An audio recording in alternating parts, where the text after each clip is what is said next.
इमरान खान की बहन अलीमा खान ने एक बार फिर पाकिस्तान तहरीक इंसाफ की कॉम्प्रोमाइज क़यादत को आईना दिखा दिया। लेट अली शो यू के इस एपिसोड में आप सबको खुशामदीद।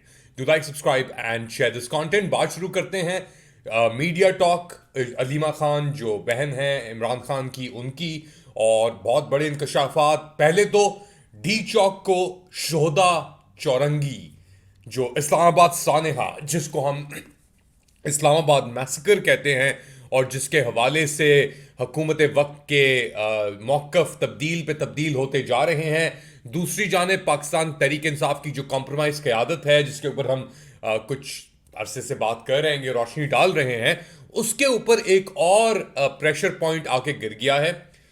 एक तो बड़ी दुआ और जो शोधा हैं इस्लामाबाद मैसेकर के, उनके लिए दुआएं करने की बात की गई है।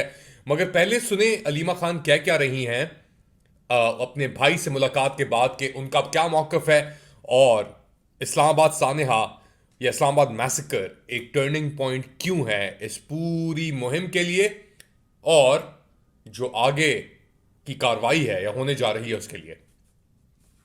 यौम शोहदा ये मुकर्रर हो चुका है। उन्होंने आज बड़ी सख्ती से अपनी जो लीडरशिप है उनको हदायत की है और उन्हें खास पूछा है कि इसके ऊपर उन्होंने इसको खूब पब्लिसाइज किया है, लोगों को बताया कि कौन सी लोकेशन है। हमने, बाकियों ने, लॉयर्स ने भी बताया कि नहीं, लोगों को इस वक्त नहीं पता। उन्होंने इस चीज को, इसके ऊपर सवाल उठाया कि क्यों नहीं किया गया। उन्होंने भी हदायत भेज दी है। तो ये थी इमरान खान साहब की बहन अलीमा खान, और ये बता रही थी कि जी इस्लामाबाद मैसेकर को हम भूल नहीं सकते।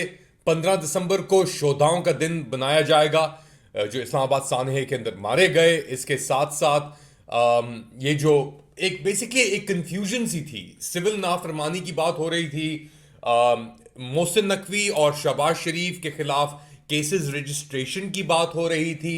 अभी तक ना तो कोई एफआईआर रजिस्टर हुई है मोहसिन नकवी साहब के खिलाफ, ना कोई कार्रवाई हुई है किसी और अहलकार के खिलाफ। हुकूमत का मौक़िफ़ दिन ब दिन तब्दील होता जा रहा है। अब तो हुकूमत के अपने सिफ्त के अंदर से लोग आके ये बात कर रहे हैं कि गोली चली थी।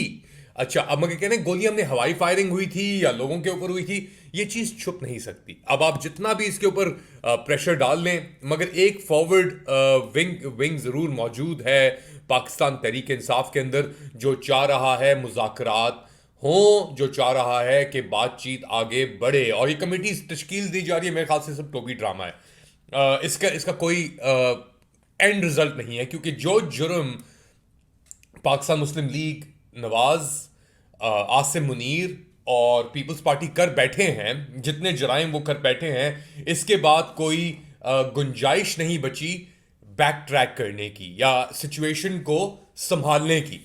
तो सुने पहले कि शिबली फराज साहब क्या कह रहे हैं इस मौक़िफ़ यानी आगे बात बढ़ाने के ऊपर, और उसके बाद हम बताएंगे कि हुकूमत वक्त और उसके जो अहलकार हैं उनका क्या मौक़िफ़ है। मुज़ाकराती टीम तश्कील दी है 5 मेंबरान पे, और ये कमेटी हर एक से मुज़ाकरात के लिए तैयार है। देखें, ये मुल्क इस तनाव, इस इज़्तिराब, इस बेयकीनी सूरत हाल में ज़्यादा अरसा नहीं चल सकता। हमारी मुआशी हालत हमें इस बात की इजाज़त नहीं देती। ये मुल्क इस तरह नहीं चल सकता। आए जी, आप हमारे भाई हैं, आप हमारे दुश्मन नहीं हैं, ना हम आपके दुश्मन हैं। हमारे सियासी इख्तिलाफात ज़रूर होंगे, होने भी चाहिए, लेकिन हमें एक दूसरे को ये जाती दुश्मनी नहीं बनानी चाहिए। तो ये थे शिबली फराज साहब, और ये बेसिकली अपील कर रहे हैं कि देखो, बात को आगे बढ़ाओ, बात को पीछे मत घसीटो। सेनेट के अंदर ये बातें हो रही हैं। अब क्या, किस तरीके से बात आगे बढ़ेगी, कौन बात आगे बढ़ाएगा, ये हमें नहीं पता, क्योंकि एक तरफ तो जबर और दुश्मनी और बेगैरती इस हद तक पहुंच गई है कि कोई बैक ट्रैक यानी कोई एस्केप रूट बचा नहीं है बेसिकली। और दूसरी जानिब उनके पास एस्केप रूट नहीं है। यहाँ पे जो कॉम्प्रोमाइज की आदत है पाकिस्तान तहरीक इंसाफ की, वो भी मेरे ख्याल से थोड़ा सा परेशान है कि अब अगर से ये सिचुएशन इसी तरीके चलती रही, एक पूरा एक धड़ा खड़ा हो गया है, शहीद इतने हो गए हैं। अच्छा, एक और बात बड़ी इंपॉर्टेंट है यहाँ पे कि अब एक जो लिस्ट क्रिएट करने की बात हो रही थी शोदा चौक के ऊपर, नमाज ये जो शोदाओं के लिए नमाजें पढ़ने की बात हो रही है, एक लिस्ट जो तैयार हो रही है, तस्वीरें उनकी ये पेशावर में भी लगाने की बातें हो रही हैं, मगर ये लिस्ट भी सामने पाकिस्तान तहरीक इंसाफ के जो ये कॉम्प्रोमाइज की आदत है लेके नहीं आ रही उस तरीके से।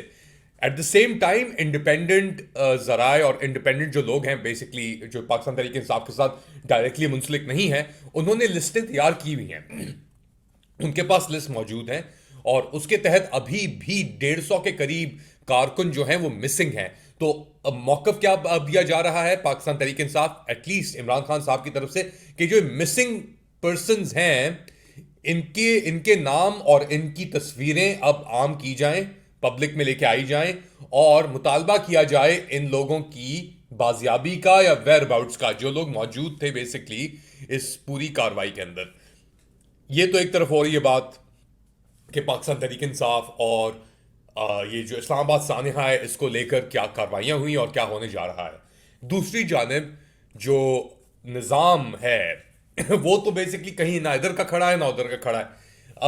फैसल वावड़ा साहब का फॉर एग्जांपल स्टेटमेंट आया कि अगर इमरान खान साहब अपनी ज़िंदगी बचाना चाहते हैं तो उनको बुशरा बीवी को तलाक देनी होगी। यार ये पहले तुम इद्दत केस के पहले ये डिक्लेयर कह रहे हो कि शादी नाजायज़ है, फिर तुम लोग आके कह रहे हो कि तलाक देनी होगी। तो ये क्या तुम मैरिटल प्रॉब्लम्स में पड़े हुए हो, घरेलू मसलों में पड़े हुए हो इमरान खान के, मुल्क का तुमने सत्यानाश कर दिया है। और अब तुम्हारे जो एक तो ये मेन अहलकार है ना, यानी इसके अंदर बड़ी पार्टीज हैं, एक तो है आसिम मुनीर ग्रुप जिसकी सरबराही तो आसिम मुनीर कर रहे हैं मगर जिसको रिप्रेजेंट कर रहे हैं मोहसिन नकवी साहब और फैसल बावड़ा साहब।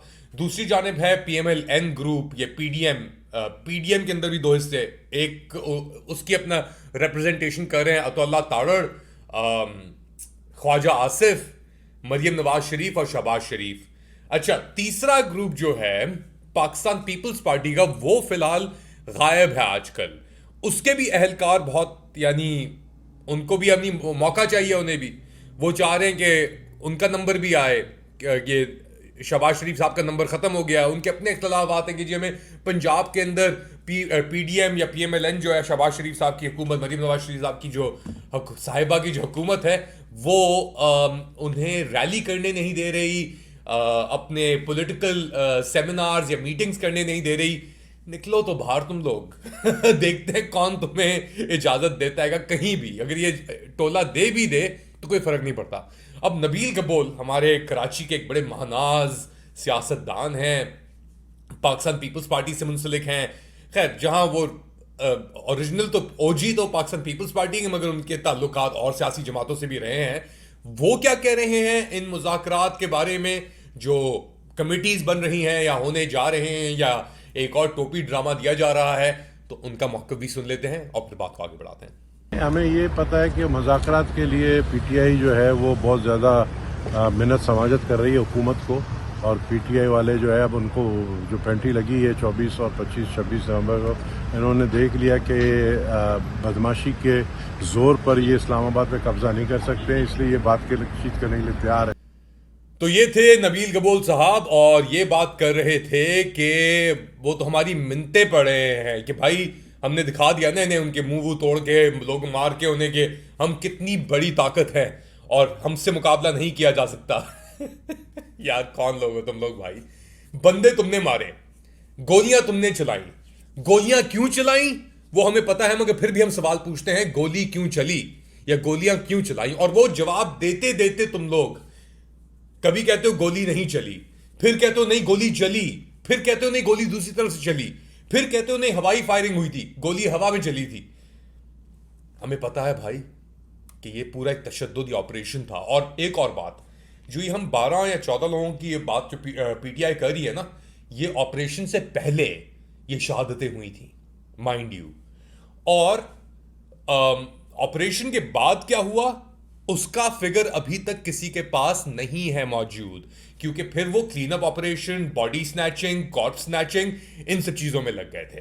तो पहले तो गोली क्यों चली और फिर गोलियां जो चली हैं उसके बाद जो नुकसान हुआ है उसकी टैली, मिसिंग पर्सन्स की लिस्ट फेरिस्त के अंदर मौजूद है। बहुत सारी मूवमेंट्स डेफिनेटली, मगर दूसरी तरफ से भी एक घिनौनीपन भी है ना कि तकरीबन 2 साल होने को आ रहे हैं 9 मई के वाकयात को, और नए केसेस बेसिकली डाले जा रहे हैं इसके ऊपर, 9 मई के केस के ऊपर, तोशाखाना 2 केस के ऊपर नए केसेस डाले जा रहे हैं।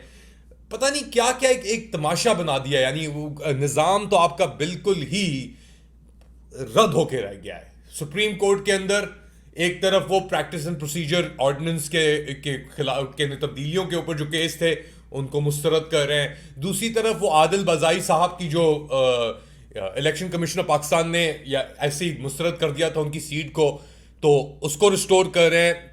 एक खिचड़ी बनी हुई है, सिर्फ डिसेप्शन और टाइम बाइंग के लिए ये सब चीज़ें हैं। इससे आगे इसकी कोई बुनियाद नहीं है इन सब चीज़ों की। जब तक ये लोग ऊपर मौजूद हैं, जब तक आसिम मुनीर ऊपर मौजूद है, जब तक ये पूरा टोला काबिज मौजूद है, ये सिर्फ टाइम बाइंग करेंगे, क्योंकि इन्हें पता है कि इनके पास अब निज़ाम जो चेंज हो रहा है, जो हवा तब्दील हो गई, उसके बाद जो सीन होने वाला है, आई थिंक उसका डर अभी सबको है, मगर आसिम मुनीर कहीं नहीं जा रहा मेरे ख्याल से फिलहाल। और उसने पूरी तैयारी की हुई है ये अपने आप को सीज में रखने की, और उसने पूरा ये जो इंस्टीट्यूशन था, ये अफवाज पाकिस्तान का, ऐसे एक तरीके से काबिज करके रखा हुआ है। आप क्या समझते हैं बताएं मुझे कमेंट सेक्शन के अंदर। Do like, subscribe and share this content. अपना ख्याल रखिएगा, अगली बार तक अल्लाह।